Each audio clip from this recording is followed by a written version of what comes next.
જય શ્રી કૃષ્ણ, સ્વાગત છે તમારું એક નવા વ્લોગમાં. તો આ છે ભાઈ અમદાવાદ સિરીઝનો પાર્ટ 2. પાર્ટ 1 તમે કાલે જોઈ લીધો હશે ગઈકાલે.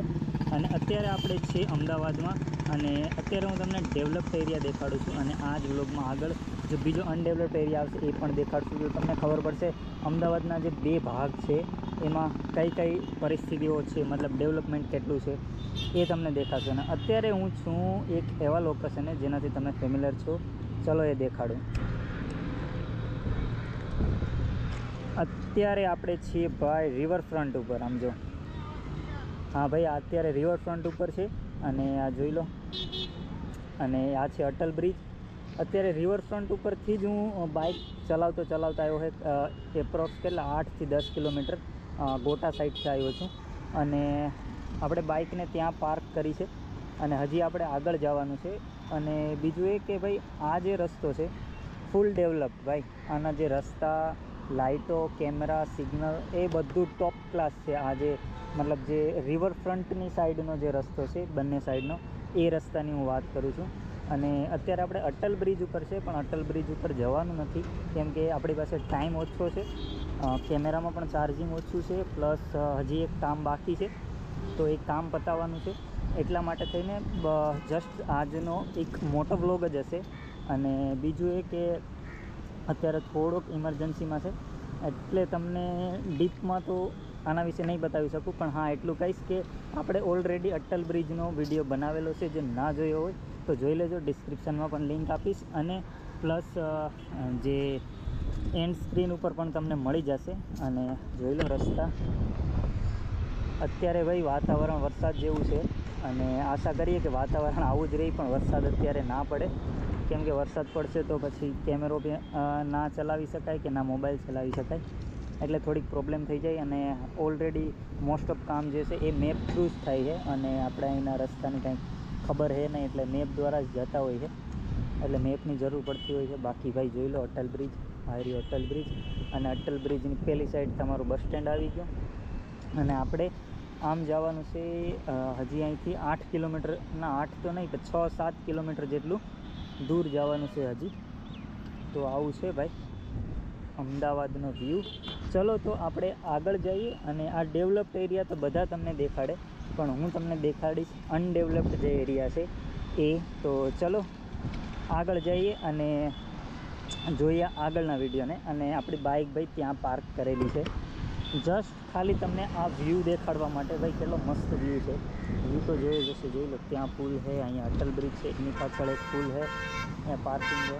અને આ એકદમ મસ્ત એવો એરિયા છે. તો બસ આ ડેવલપ એરિયા જે છે એ જ તમને દેખાડવાનો હતો. અને મસ્ત છે ભાઈ, બેસવાની જગ્યા બહુ જોરદાર છે. એટલા માટે ગાડી ત્યાં પાર્ક કરી દીધી હતી આપણે. રિવરફ્રન્ટનો રોડ પૂરો થાય અને તમે જો કેટલું અનડેવલપ્ડ એરિયા ટાઈપનું શરૂ થઈ જાય છે, કચરો ને એવું આવું કંઈક છે. ચાલો તો પછી આગળ આપણે જઈએ અને જોઈએ હજી કેટલુંક આવે છે. ગાડી અહીંયા પાર્ક કરી હતી ભાઈ, જોઈ લો.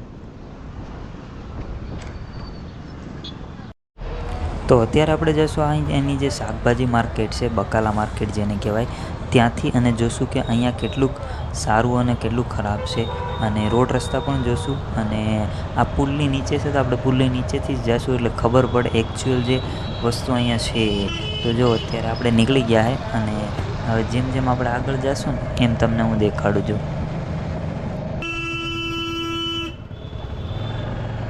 તો જોઈ લો, આ છે અહીંની બકાલા માર્કેટ. અને આવી રીતના કંઈક છે બકાલા માર્કેટ. જો બંને સાઈડ બકાલા વેચે છે, અને પુલની નીચે આખી સિસ્ટમ લાગેલી છે. કેમેરામાં તો ખબર નહીં, પણ જો રિયલમાં તમે અહીંયા જોશો ને તો તમને મતલબ બહુ ગંદકી જેવું લાગશે.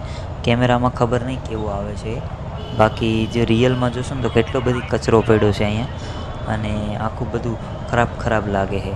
તો એ રીતના છે ભાઈ અહીંયા કંઈક જો. અને પબ્લિક પણ નાની જગ્યા પણ પબ્લિક વધારે, એટલે એ પણ એક અહીંયા પ્રોબ્લેમ છે. અમદાવાદમાં આવો એટલે તમને એક તો પ્રોબ્લેમ રહેવાની જ, કઈ?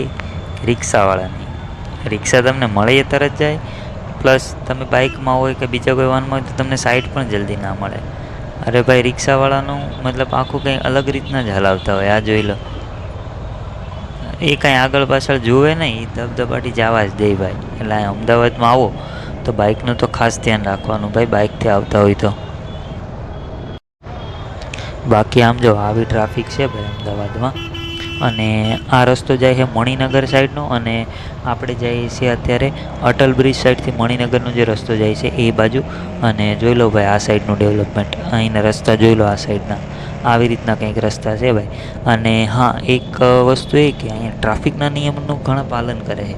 જેમ કે સિગ્નલ આવે ને તો કોઈ એમને ક્રોસ ના કરે, એ લોકો રાહ જુએ અને સિગ્નલ ગ્રીન થાય પછી જ જાય. તો આપણે પણ અહીંયા એક બે વાર ડોસવાઈ ગયા હતા, પણ એ પછી પ્રેક્ટિસ આવી ગઈ એટલે આપણે એ રીતના જ ફોલો કરીએ છીએ હવે તો.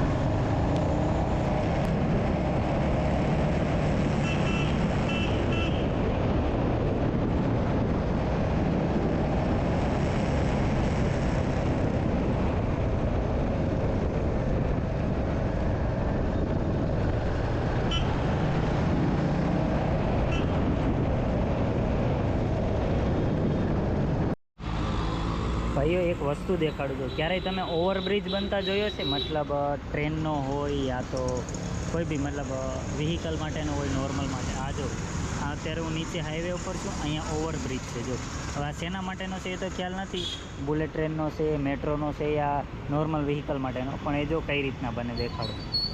આ જો એના માટેનું મશીન જો ખાલી.